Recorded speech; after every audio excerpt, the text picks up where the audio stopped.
pessoal, meu nome é Gabriel Messias e esse é mais um Giro da Semana, nossa série semanal aqui no podcast. Hoje eu vou trazer mais 3 notícias que se destacaram ao longo da última semana e vou discutir um pouco sobre elas aqui para vocês. Antes de começar aqui a falar sobre essas notícias, eu quero deixar alguns recados para vocês. Primeiro, nessa semana aconteceu a nossa primeira semana do meio ambiente Econature, onde a gente teve aí 6 palestras, 5 palestras com convidados e uma palestra comigo e com o Antônio. Então, se você quiser conferir essas palestras, elas estão disponíveis lá no nosso canal do YouTube, tem bastante tema legal por lá. E depois você vai também poder conferir essas palestras aqui no podcast, mas ainda a gente não tem a data de previsão delas saírem por aqui. Então corre lá no canal do YouTube para você conferir já. Quero lembrar também que o Econature tem uma campanha lá no Padrim para você apoiar o projeto do Econature, para a gente melhorar a qualidade dele, manter o projeto vivo e assim produzir conteúdo de maior e melhor qualidade. E você pode apoiar a gente a partir de R$1. É um apoio bem simples, não é complicado fazer. É super simples, você pode pagar de diferentes formas. Então dá uma conferida aqui no primeiro link da descrição. Se você puder, nos apoie, porque é importante para a gente manter o projeto. E você vai ter recompensas também, como por exemplo, acesso livre aos nossos eventos, ou também assistir eventos que já passaram, ter acesso exclusivo a palestras que já ocorreram. Caso você queira apoiar o Econature mais pontualmente, a gente tem um Pix e um PicPay também, onde você pode realizar doações. Qualquer valor é super bem-vindo, qualquer coisa que nos ajude vai valer a pena. E também você pode nos ajudar compartilhando o nosso conteúdo, fazendo que ele chegue a mais pessoas. Isso é super importante para a gente garantir que mais pessoas conheçam o Econature, assim como conheçam os assuntos que a gente está falando. Então agora que a gente já passou os recados, bora falar sobre as notícias dessa semana. A primeira notícia que eu estou trazendo aqui para vocês tem o seguinte título: Air France realiza voo intercontinental com óleo de cozinha usado como combustível. Ela foi publicada lá no site Razões para Acreditar. Então essa notícia fala sobre a Air France KLM, que realizou no último dia 18 de maio o primeiro voo intercontinental, utilizando aí 16% de óleo de cozinha na mistura do combustível da sua aeronave. A aeronave utilizada foi um Airbus A350, que ele saiu de Paris, na França, e chegou lá em Montreal, no Canadá, após 7 horas de voo. Esse voo teste, segundo foi estimado, evitou aí a emissão de 20 toneladas de dióxido de carbono. Aqui precisa ser deixado claro que esse uso do óleo de cozinha ele não demanda adaptações no avião em si para funcionar. Talvez algumas adaptações no sistema de motor, mas no resto é normal, ele funciona como se tivesse um outro combustível ali. E existe dentro do setor aeronáutico o intuito de se atingir o carbono zero até 2050. E para isso se investe aí em tecnologias com o SAF, S-A-F, que na verdade quer dizer Combustível Aeronáutico Sustentável. E aí é importante salientar que assim como qualquer coisa que envolva voar, aeronáutica e afins, é necessário que essas tecnologias passem por testes rigorosos. Então qualquer novidade como essa relacionada à SAF, elas precisam ser muito bem testadas para garantir a segurança. É interessante ver que o CEO do grupo da Air France, o Benjamin Smith, ele salienta: por muitos anos o grupo Air France KLM se comprometeu a reduzir sua pegada ambiental. Junto com a renovação da nossa frota, combustível aéreo sustentável constitui nossa alavanca principal em médio prazo para reduzir nossas emissões de CO2 por passageiro quilômetro pela metade até 2030. Além disso, é relevante dizer também que existem políticas públicas francesas que acabam estimulando essa mudança. Por exemplo, existe uma meta que até 2022 exista pelo menos 1% do uso de SAF dos voos que decolem na França. E esse valor ele vai aumentando gradualmente. Em 2025 esse valor tem que ser de 2% e em 2030 de 5%. Mas é claro que com a criação dessa tecnologia também vem uma questão relacionada ao aumento do preço que será repassado aos clientes. Então a gente vai ter uma estimativa de um aumento de 4 euros por passageiro, algo em torno de R$26. E segundo a Air France, em setembro começam oficialmente voos comerciais entre Paris e Amsterdã, que fica na Holanda, utilizando aí os óleos de cozinha. Bem, para a gente falar um pouquinho dessa notícia, é legal entender como que funciona o uso desse óleo, né? Existem empresas especializadas em converter o óleo de cozinha em biocombustíveis, como por exemplo o biodiesel. Para isso, eles colocam o óleo numa série de processos para limpar o mesmo e retirar impurezas, assim como separar a água do óleo. Então eles fazem uma filtragem, depois esquentam o óleo e vai separando todo esse material. No Brasil, se tem uma estimativa aí que apenas 2% do óleo de cozinha ele é utilizado como matéria-prima de biodiesel, por exemplo. Existe uma grande possibilidade ainda de exploração desse material como matéria-prima, mas ainda existe pouco investimento. E uma coisa que é muito relevante quando a gente pensa aí no óleo de cozinha utilizado é a importância do processo de logística reversa. Porque se a gente não tem uma logística reversa de eficiência, com distribuição de pontos de coleta, fica muito mais difícil você usar esse material como matéria-prima, já que você não vai ter uma facilidade na coleta dele. O uso aí de combustíveis menos poluentes também é uma tendência, tanto quando a gente fala de aviões, de carros e outros tipos de modais. E a gente tem empresas que estão trabalhando já com essa tecnologia. Por exemplo, a Rolls-Royce realizou esse ano o primeiro teste de motores utilizando 100% de SAF, o que já mostrou um passo a integrar o uso desse tipo de combustível. Atualmente, só é liberado que 50% do uso desse tipo de combustível seja utilizado com combustíveis tradicionais, ou seja, ter uma mistura de ambos. E se estima que existe aí um potencial de se reduzir 75% a emissão líquida de carbono. É interessante pensar que essa iniciativa ela gera sim benefícios e pode contribuir para uma melhora da questão ambiental. E assim como outras coisas, ela representa um aumento de preço também, mas como a gente sempre diz por aqui, é necessário a gente repensar, a gente pensar o ciclo de vida inteiro desse processo, pensar o que a gente está pagando ali. Se a gente está pagando somente o valor daquele produto ou tem coisas embutidas nele, como garantir que tenham melhorias para o meio ambiente, garantir que não seja degradado, que a origem dos produtos sejam confiáveis e tantos outros fatores que englobam sim um valor econômico, mas englobam um valor ambiental, social, político, entre tantos outros. Um outro ponto fundamental também quando a gente pensa nessa notícia é considerar que isso é uma vírgula dentro de todo o impacto que os aviões podem causar. Se a gente pensar no quanto de material que é necessário para produzir um avião, na complexidade de processos envolvidos, no tempo de uso, na destinação final desses aviões, tudo isso, se a gente colocar na ponta do papel, a gente vai ver que existe um grande impacto ambiental. Então, não é para a gente ler uma notícia dessa e achar que os problemas vão se resolver. Muito pelo contrário. Isso vai resolver só uma pequena fração de um problema que é muito maior.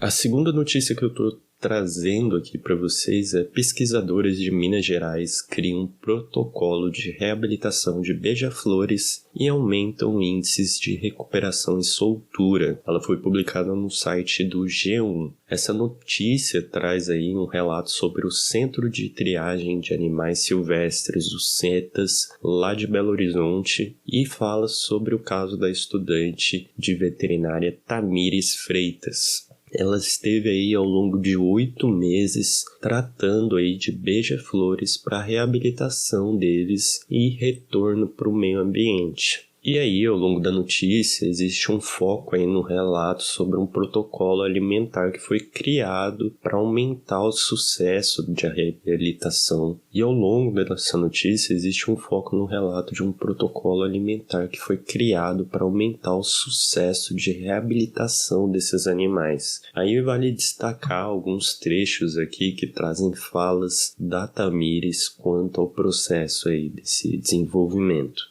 Durante minhas pesquisas, constatei que 3% da base alimentar desses animais é composta por proteínas e o restante por glicose. Ou seja, além do néctar das flores, eles se alimentam de insetos e pequenos artrópodes. Suprir essa necessidade proteica em cativeiro é muito difícil, mas conseguimos desenvolver técnicas e receitas ideais para esses casos. Além disso, ela também comenta: eles precisam comer de 20 em 20 minutos, o que dificulta muito o manejo. Para os que chegam filhote, eu ensino a reconhecer que o alimento está na seringa, um trabalho que requer insistência. Por outro lado, como tem metabolismo muito rápido, parece que eles também aprendem mais depressa. E por fim, é interessante que ela destaca também como existe a necessidade de mudar o ajuste do manejo de alimentação em função da característica de metabolismo, como ela diz assim nesse seguinte trecho. Sabemos que o coração de um adulto bate até 1000 vezes por minuto, ou seja, ele gasta muita energia. Mas no caso dos filhotes que não voam ou dos adultos machucados, esse gasto é menor. Outra questão que tivemos que balancear. Então esses foram alguns trechos dos relatos que ela traz ao longo da notícia, e ela diz aí que tratou de 3 espécies diferentes de beija-flor. Foram 5 beija-flor tesoura, 2 estrelinha ametista e um bico reto de banda branca. Um ponto crucial dessa notícia é que, além de tratar desses animais, é necessário fazer que eles se comportem como no ambiente natural. A gente está falando de reabilitação com enfoque na reinserção deles no meio ambiente. E, como ela disse ali, o grande desafio é você criar condições para que isso ocorra. A gente tem um animal com um metabolismo muito acelerado e esse animal ele tem um comportamento de estar indo de um lado para o outro, pingando de flor em flor. Então, quando a gente coloca ele numa condição de clausurada para fazer um manejo, fazer a reabilitação, fica muito complicado a gente ajustar isso. E justamente por ser complicado, existe uma carência de informações e instrução de como lidar com o encontro e também com o tratamento de animais machucados como esses. Então, a partir disso, foi criado um guia colaborativo de manejo alimentar por uma parceria dos CETAS de BH com a ONG Waita. Segundo a coordenadora dos CETAS de BH, a Érica Procópio, ela destaca: a gente acredita que o conhecimento precisa ser compartilhado. Se aprendemos alguma coisa que está dando certo, que está benéfico para os animais, a gente quer que o mundo inteiro saiba para que não cometam os mesmos erros. E além disso, da criação desse guia, eles também criaram um canal de atendimento para auxiliar os resgates de animais. E aí, a Fernanda Sá, que é a diretora da ONG Waita, ela explica: o cuidado inadequado das pessoas com boas intenções acontece com várias espécies, e quando a pessoa percebe, é tarde demais. Por isso a gente reforça a necessidade de pedir orientação de profissionais. Ela também destaca que, além das redes sociais, temos um número disponível para que as pessoas nos liguem e procurem ajuda. Temos esse contato 24 horas com especialistas de várias regiões do Brasil e essa troca de informações pode ajudar em muitos casos.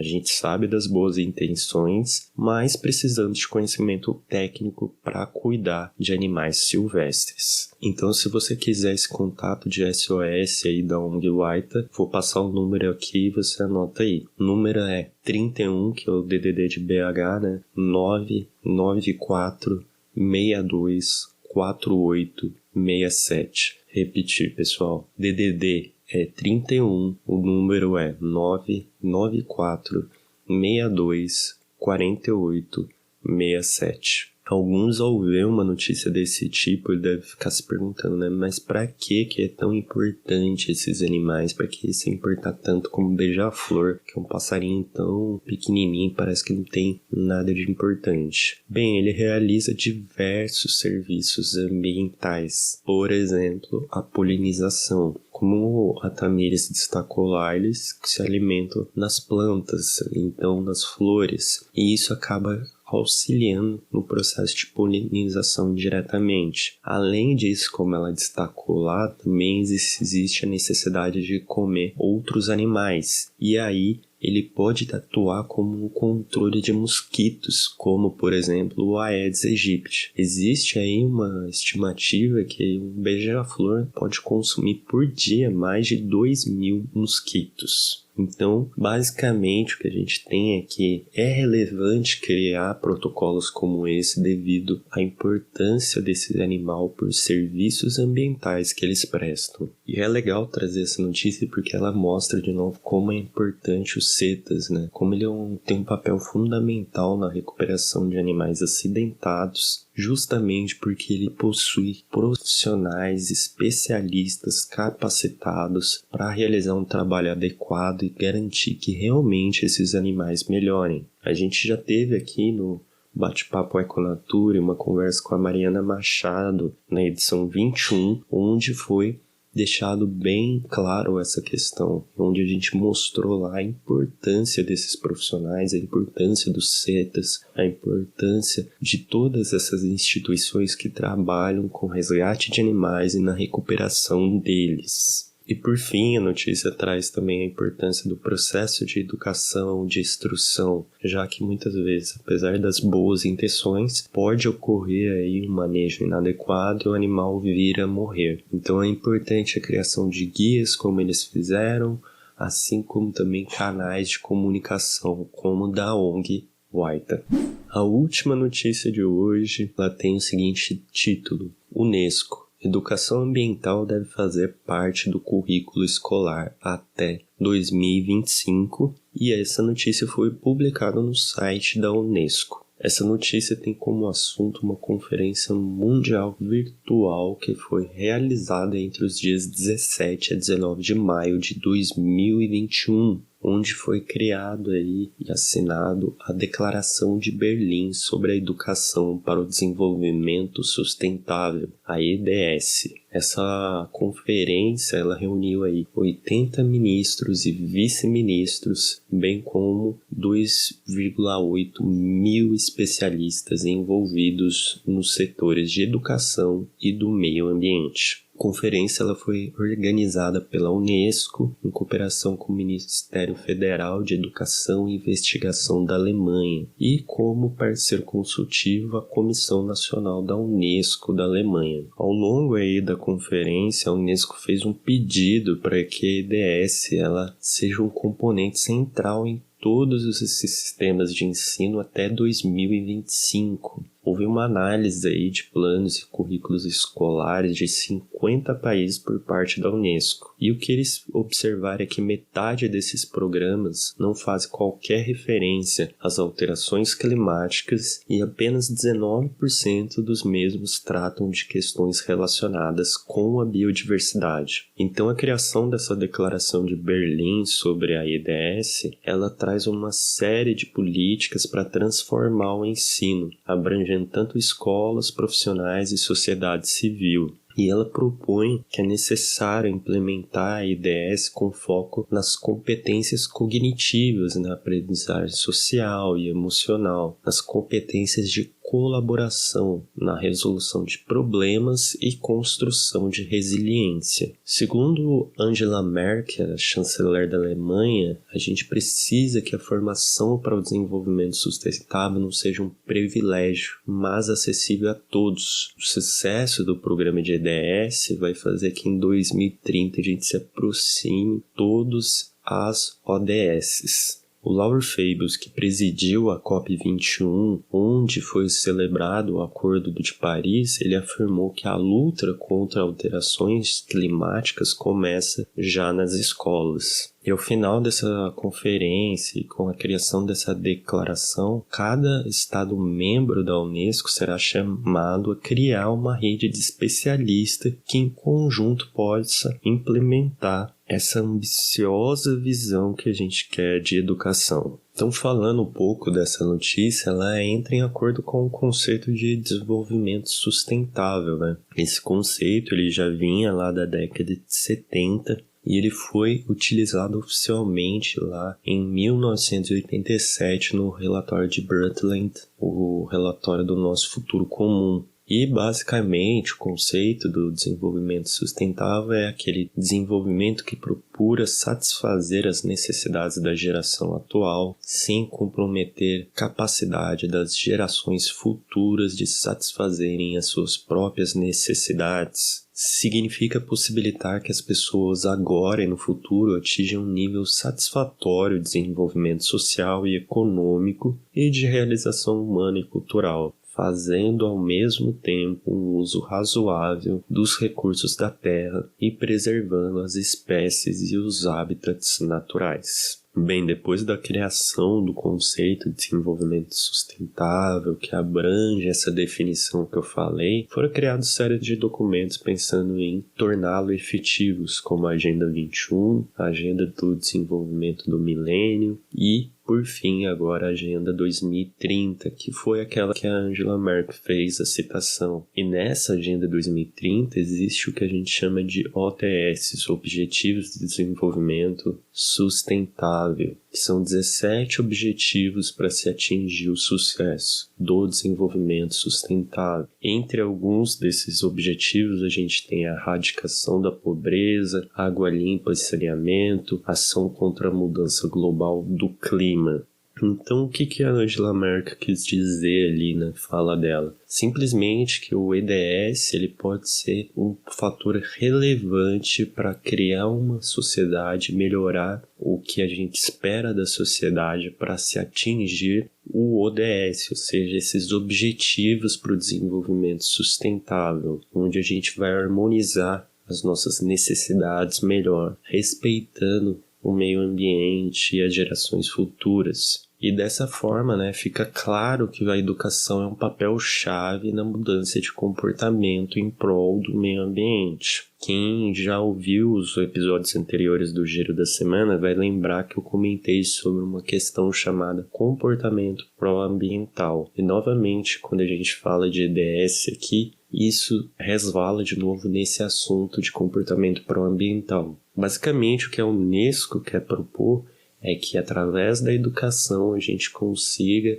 atingir esse comportamento pró-ambiental. Só que a gente tem que lembrar que comportamento pró-ambiental depende de N fatores, não só a educação em si. E aí, eu já deixo o convite para você que está ouvindo, no dia 22 desse mês, a gente vai ter uma palestra comigo falando sobre comportamento pró-ambiental. Então, você fica ligado aqui nas nossas redes, que a gente vai divulgar mais informações sobre esse evento, que você vai poder participar. E é interessante ver aqui também o comentário do diretor-geral da Unesco, Walter Azoulay. Ele diz: a educação pode ser uma ferramenta poderosa para transformar a nossa relação com a natureza. Devemos investir neste campo para preservar o planeta. Então, basicamente é isso, A Unesco vê e propõe a IDS como uma maneira efetiva de mudar esse comportamento favorável ao meio ambiente. E por fim, eu te questiono e deixo no ar para a gente pensar